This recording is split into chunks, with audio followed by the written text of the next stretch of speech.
This morning's reading comes from Matthew's Gospel. It's chapter 20 and verses 1 to 16. It's a parable that is unique to Matthew's Gospel, entitled The Workers in the Vineyard. The context of our reading is that it's preceded immediately by two other sections in chapter 19, the first of which is when Jesus blesses little children. You remember how children come to Jesus and the disciples try to shoo them away.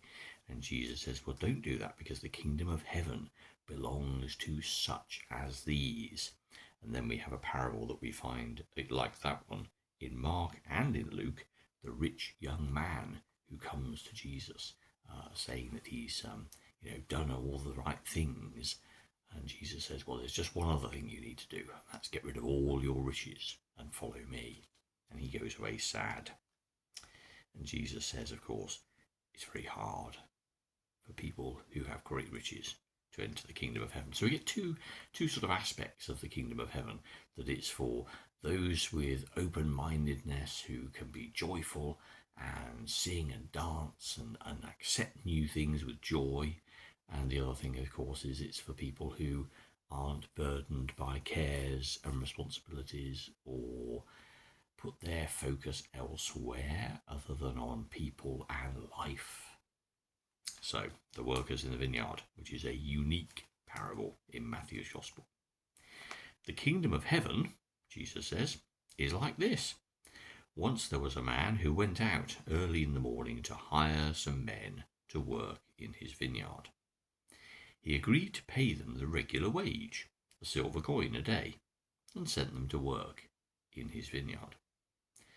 He went out again to the marketplace at 9 o'clock and saw some men standing there doing nothing, and he told them, "You also go and work in the vineyard, and I will pay you a fair wage." So they went. Then at 12 o'clock, and again at 3 o'clock, he did the same thing. At nearly 5 o'clock, he went to the marketplace and saw some other men standing there. "Why are you wasting the whole day here doing nothing?" he asked them. "No one hired us," they answered. "Well then, you also go and work in the vineyard," he told them. When evening came, the owner told the foreman, "Call the workers and pay them their wages, starting with those who were hired last and ending with those who were hired first." The men who had begun to work at 5 o'clock were paid a silver coin each. So when the men who were first to be hired came to be paid, they thought they would get more, but they too were given a silver coin each. They took their money and started grumbling. "These men who were hired last worked only 1 hour, they said, while we put in a whole day's work in the hot sun, yet you paid them the same as you paid me."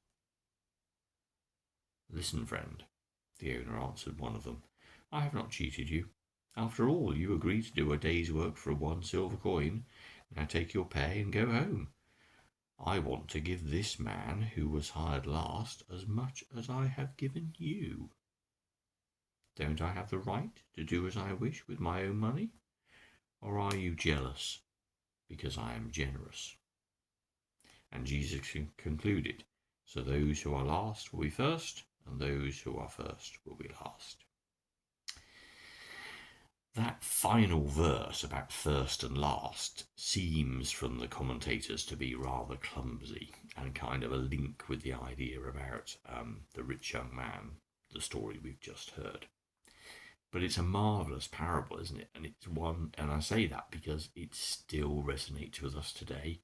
For those of us who work and do so to be paid, we're very, very familiar. It's part of our DNA that you work and get a fair wage for it, that nobody would go to work if they felt that they were being unfairly treated, if they felt, assuming they had the ability and the power to do so, they would quit that job and they'd leave and go somewhere else because it's not fair. But the men, of course, have no right to grumble, because they did sign a contract verbally, to work in the hot sun all day for 1 silver coin, which was the standard rate for a day's labour. There is no injustice for them whatsoever, and yet they feel themselves to have been hard done by. In the same way that in Luke's Gospel, when he tells us the parable of the lost son, or the two sons, in fact, the lost two sons, it is the one who stays at home, isn't it, who has always been fed by his father's grace, who has always been entertained, who has always been at home, safe and secure, unlike the other one who is admittedly a bit reckless, goes off, spends his inheritance, but ends up living in poverty. He has always been blessed, and yet he feels hard done by because the father makes a fuss of the lost son.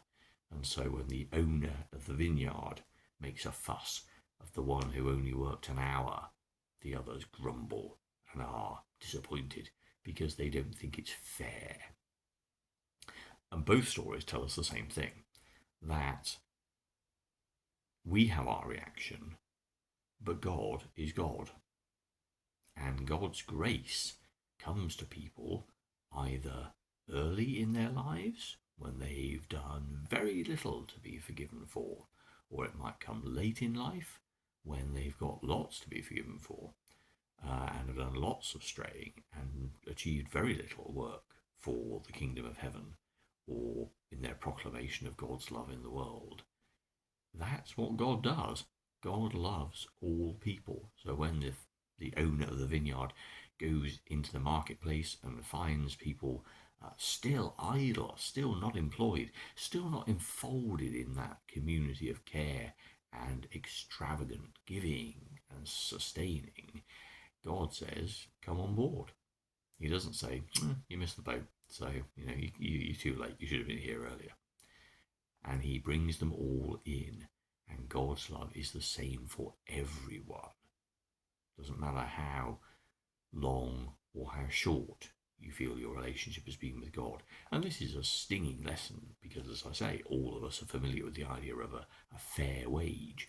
But also, I think it's really important for communities of faith to look at this and understand that being a Christian for a long time, going to a particular fellowship for a long time, does not bestow any special status on you whatsoever. And the best thing to see, of course, is when you have people who've been perhaps Christians for a long time still enthusiastically walking alongside those who've recently joined, those who've just come along, those who've just discovered and have newness and freshness, and taking delight in them rather than, as you perhaps would do in a work setting, say, well, I've been doing this a long time, I've got expertise. Learn from me. I'm educated and I know, I'm experienced, because none of this matters. To have received God's love in your heart, young, old, soon in life, late in life, is still the same wonderful gift. God is generous and God's grace is good. And all of us need to take delight in one another's being brought into that family, and to have no resentment against one another based on our status and our pride. Just like the rich young man who couldn't enter the kingdom of heaven because he was burdened by the loss of all that wealth. How could he let that go? How could all that had been amassed be given away and lost? Such a bereavement. And so it would be for us in that situation too sometimes, isn't it? How can I give up my status and my experience and my knowledge and say that I'll walk alongside some new novice with such grace and compassion? But that's what God did for us, and that's what God does for all people. So it's another parable about the aspects of the kingdom of heaven, which we try to create here on earth. And so the parable teaches us about the need to be humble, to recognize that God's gift to us, the generous owner of the vineyard, is generous. And if we're jealous of that generosity to other people, then that's our problem. not gods.